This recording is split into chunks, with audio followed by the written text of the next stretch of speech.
Greetings, YouTube. Now, some of you that enjoy my bargain videos will remember I purchased a sledgehammer recently that had a bladed edge, and apparently this was the top, because there's hammer marks here.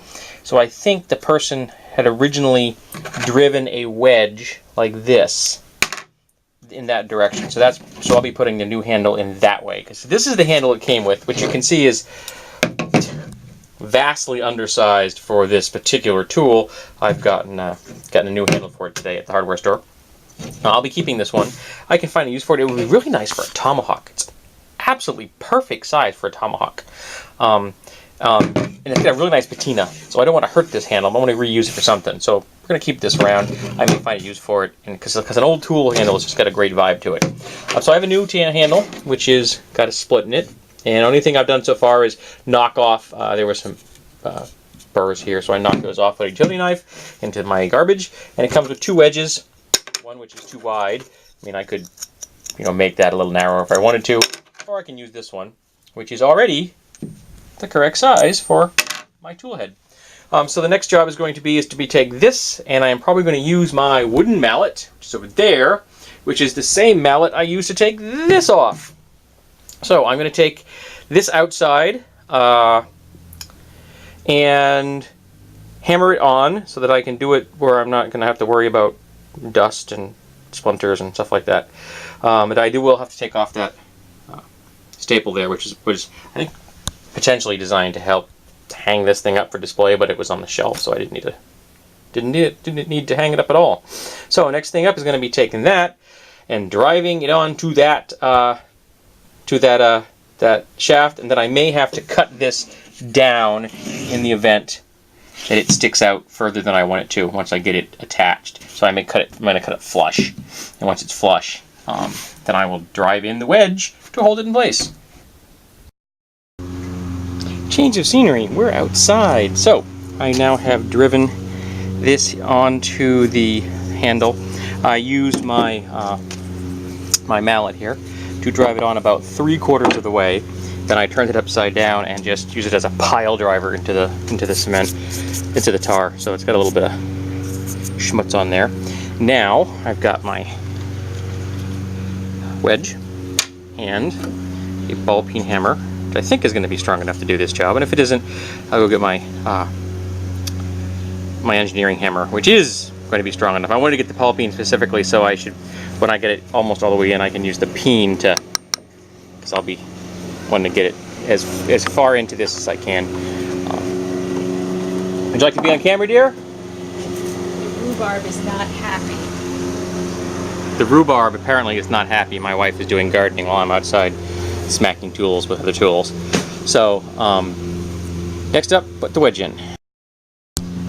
So there we have it. I did splinter out a little bit of the wood when I was doing the ball peening section to get that really into there, but that is definitely not going to come loose. I would actually be surprised if it would have come loose, even if I hadn't put the wedge in, but it ain't budging. That's really in there deep, and it's got teeth in it, so that it's really going to grip the wood. And of course I can always tap it in later at some point in the future if it comes loose. So there we have it. A $4.50 sledgehammer head, which came with a handle which I like and I will use for something else, so I consider that a deal, kind of a bonus. I think I paid 15 bucks for the shaft, maybe a little less, I'm not sure, I don't remember exactly. But it's good wood, nice and straight, and it's exactly designed for what I want to use it for, which is a big, strong tool like a sledgehammer or an adze or something like that. So I'm happy with the overall success with this particular project. Greetings, YouTube. Some of you will remember I did a cheap, do-it-yourself laptop stand out of some scrap wood I had. I put a screw there so it would not roll. Oops, not would roll when it had the weight of the laptop on it. And there is my laptop Bob. And there's the message that Microsoft keeps sending me, telling me that I need to update my computer because it's no longer updated because it's this is an XP box and they want me to upgrade to Windows 7, and I don't want to upgrade to Windows 7. This thing soars with the XP system, and I'd like to keep it that way. I would love, if anybody can tell me how to get rid of that message, I'd really appreciate it. But that diameter right there doesn't lift up the computer enough. So I got myself a piece of tubing, which is just a little bit larger. And so I'm going to cut it a piece to the same length as this one. And then I'm going to drill a small hole and take that screw out and put that screw in there. But I think I am going to, I may wear paint this because I don't like the markings, and I don't have anything that will take the markings off. I tried some nail polish remover I had, which is hippie crunchy, safe for the environment stuff, so it's not acetone. I tried Goo Gone. I don't have any paint thinner or lacquer thinner, so I got nothing that's going to take these letters off because they were put on by the manufacturer. So I think that I may just paint it, and then I need to figure out a way to carry it conveniently on my bags. It's a little bit too, it just barely fits in this pocket. If you put this one in here, it just barely fits.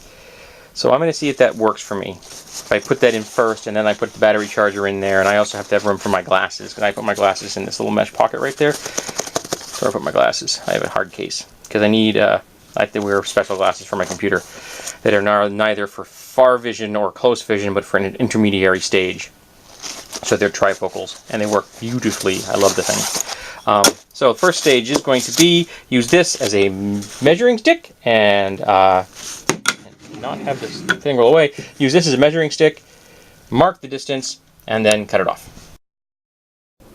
Okay, we're in my kitchen now, and I have the pipe bolt clamped down to my table because it's convenient. I'm using my hacksaw, and I have the distance marked, and this is the side that it's going to be cast off. This is the side I'm going to keep. So now I'm going to cut things. Yay! Okay, piece is cut. I have marked where I want the hole. I have used an old I've got kicking around to make a nice little indentation in said hole, so that when I use my little hand drill here, it will bite properly into the tube without skittering around. When I'm done with that, I think I'm going to take that S-hook here and some of this twine, tie it to that popsicle stick, and then suspend this in the air so I can spray paint it and have it be free hanging. Because I don't care what happens to the twine or the popsicle stick. I will reuse the S-hook because I have that for storage. I hang something. I hang this container from the side of my toolbox off of that S-hook because it saves space, keeps things off the floor. So next up, drill a hole. Okay, we're outside now. The piece has had the hole I want to use later for the screw, and it's now suspended in my garage door. And I've now got a spray can of purple paint to get kicking around from some old project, and yeah, spray paint this thing. Okay, I think I might have just shown you the top of my garbage can. I'm not positive, but we're going to start to spray paint. I'm going to hold this camera left-handed. I'm going to try spray painting this right-handed. See how this goes. Oh, it's blue, not purple. I don't care.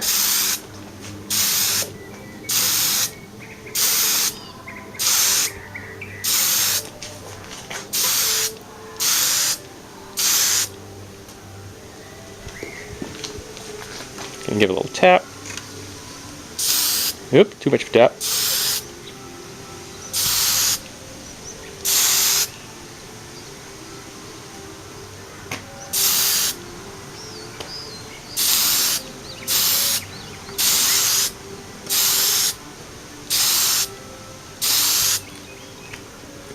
Let's see, it looks like it's pretty much.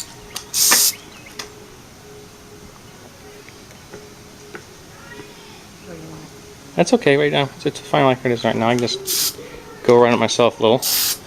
I want to get just in there a little.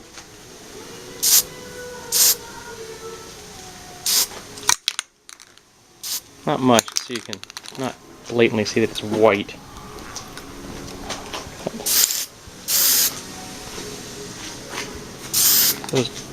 That lettering is pernicious. I'm gonna have to turn this thing upside down once this is dry, so I can do the other end. How's that look, sweetie? It's okay. Make sure you check the camera lens because it was blowing back at you at some points. Hi. That looks pretty good.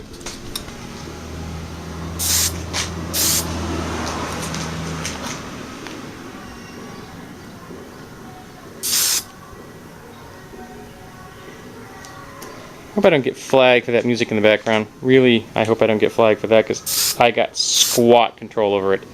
It's my neighbors sharing their radio station. Alrighty, that looks pretty good. Now, we're going to have to just let it dry. And here we have the finished item, and I forgot to mention I used this deburring tool to deburr the ends of it, both the one I cut and the one that was raw, just to make it a little nicer looking. And it does fit in here. It is a little on the tight side.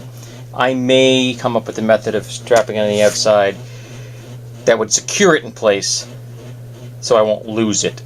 I may use some paracord and a carabiner to pass a piece of paracord through it so I can attach it there on the outside so it won't fall off. That way it'll be with me, but not taking up space in the pocket. So I may do that. We'll see. I'll try it in the pocket, see if I like it. If I don't, it goes on the outside. So now I'm going to show how it actually puts the computer at the angle I want. And there you have it. That's the angle I want. And I can put the camera down and show you that it does not roll. So it's secure. And it's at the angle that I'm comfortable with. Of course, I can tip the screen at the angle I want for my viewing pleasure, so I get the right position so you don't get weird architecture and fade out and stuff on the screen if you're not looking at it squarely. So that is the laptop stand version 2.0. Greetings, YouTube. I decided I want to put a coat hook in my bedroom for hanging up my bathrobe. I've been hanging it off the door, and frankly, it's just looks messy. So I'm going to put a coat hook in there. But if I'm going to put something in my bedroom, why just put a coat hook? I've got this shelf here. It's an invisible shelf, and it mounts on the wall using those mount points, made in China. And I picked this up at a yard sale for $2, and I picked up this coat rack for $20. Brushed kind of satiny looking steel. So I'm going to mount it just touching the bottom on both sides, so it's got nice spacing this way, and there's enough of a flat here that I can pull that off. Then of course center it so that it's, you know, in the middle, and then bolt the whole thing to the wall using two 50-pound wall anchors. And that's more than I'm going to put anything on there. And up here on the top, I'll be able to put up some display of some of my ceramics. So that will be cool. The only issue I see with this design is that top screw, as you can see, clear, easy to use. I can drive a screw through that hole, absolutely no difficulty. You notice you can't see the screw hole in the bottom. Yeah, the hook is in the way of the screw hole. So I'll be mounting the top two first. I'll be drilling all three, but I'll be mounting all four other. I'll be mounting the top two first and making sure they're nice and square and even. Then I will put the bottommost one in, and if those are not perfect, frankly, I'm not gonna get too upset because it's just not gonna matter. Two is gonna be plenty to carry the weight, and these go all the way to the shaft, to the head rather. So even though I'm going to be putting this, and this is not going to be this is not as thick as solid wood, I will be able to get a nice firm anchor in there. And again, all I'm going to be putting on here is a bathrobe and maybe, you know, a shirt or something. So it's not going to have a whole lot of weight. So this will work just fine. So now it's up to marking the holes with an awl, I think. So holes have been marked with the awl, and I've broken out my hand drill again. Actually the same size bit I used on the second version of the laptop stand. So now it's going to be drilling 4 holes. Alright, so I've now mounted that to the shelf, and I'm just using 2 screws. The last 1/4 inch of driving those screws in there, it was incredibly tight. This is not solid wood, so I don't know what the heck I'm driving them into. And I drilled it as deep as I could. I drilled it, I drilled it that deep. So I thought I was in deep enough. But it's wicked tight. I'm only, like I said, putting robes and stuff. And I was actually talking to my wife just now. I'm probably going to put bells up there because it can't hurt bells if I throw a robe up and I catch the part something on the shelf with the robe and the thing falls on the ground. If it's a bell, it's just going to go clang. If it's ceramics, it might break. So next up is going to be taking the measurements from hole to hole here, the distance, then transferring that to the wall and using a level. I can put the vertical lines that way, then using a level to make the crosshairs so that I can then get this mounted where I want it. Quick additional piece of footage before I go into the bedroom and start mounting this. These are triple grip wall anchors. They come with plastic wall anchors. They come with a drill bit right in the package, so you don't have to worry about which size you need for your wall anchors, because you have to make them a little wider than the actual screw, and then it uses those screws which fit into the slots perfectly. So next up, measurements. Alrighty, so using my 48-inch straight edge and my scale, and I have my hand drill all set because it's only got to drill 2 holes, and I hung the robe from the shelf and got the level I want. And essentially I'm visually spacing it between the door and my nightstand here. So that is the outside edge, which I'll erase that mark very shortly so you don't see it. But those two are going to be where I put the holes. Those 2 little crosshairs. I'm going to stick the holes. So there you have a raw hole which has been drilled in the wall. And there you have a hole with the plastic insert installed. So now it's just a matter of putting the second one in and then screwing in the mounts to the screws to the distance I want them from the wall. And I actually had to end up using some magic eraser from Mr. Clean. It's awesome stuff. Highly recommended. So there we go. We have a place to hang up my bathrobe, which is better than hanging it off the side of the door. And then we have some of our bells. We have a pineapple, a love bell that's from Jerusalem, a kind of a Chinese gate style, a very plain bell. It's one of my favorites in the household, though. I happen to really love it, and the tone. And then we have an apple bell. So that's what we have up here now. And again, if I knock these things on the floor, it's going to make a noise, but it's not going to cause any major issues. Because eventually, this is door you're looking at right here, actually is not the door for this bedroom. The door for this bedroom is in the basement, and it's got it's delaminated. So I need to fix it, and I need to put it back in the door frame, because what I want to do is this door doesn't close properly. This was actually from the pass-through between my kitchen and my laundry room. It used to be there. And what I want to do is I want to cut a cat door through the bottom of the door so that I can close the door, blocking out the majority of the light, but allowing the cats in and out at will, which is what they need. At the moment, I have that rock sitting over there holding the door from closing so they can get in and out of the room, because if you keep them out of the room, they just scratch the door forever. So, don't want that. So there is my craft project for the day. It's been relatively fruitful, I guess. None of them were all that big, but together, it makes an interesting selection.